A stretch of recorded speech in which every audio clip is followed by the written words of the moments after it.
Yesterday we had a call come in of a burglary of a building north of Como, and like I said, we've always been asking the citizens to help us, and they really did in this case. Of course, it was actually the victims also. Deputies went down there and took the call. Some equipment had been stolen from a building down there.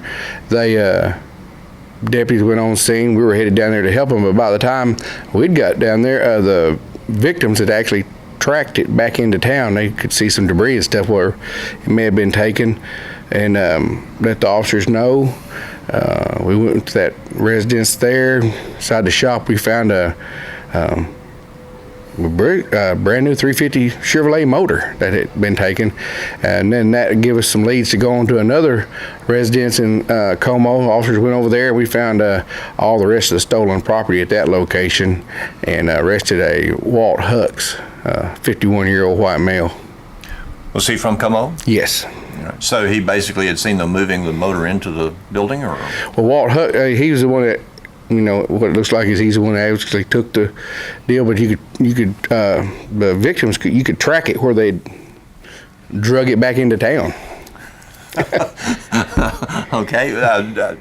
Parts of the motor come off of it, or? No, luckily it was on a pallet. It was on a pallet, and it tore that up, but we don't believe it hurt the motor. But he was able to recover it, and we've got it back to the owners, and maybe everything's going to work out. Got all his property back. Was the owner nearby when this was taken? Oh yeah, they live right in that area. They got a big farm and stuff, and they live right in that area. But it's taken in the middle of the night. Noticed it gone the next morning.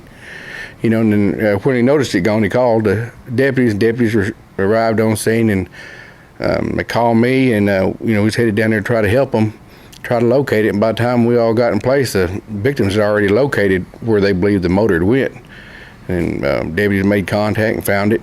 Got consent to go in a shop there from the landowner, who were very cooperative, and that's where the motor had been put in a shop there. And then we went on over to where the subject was that we were told that brought the motor there, and it was there he was with other rest of stolen property.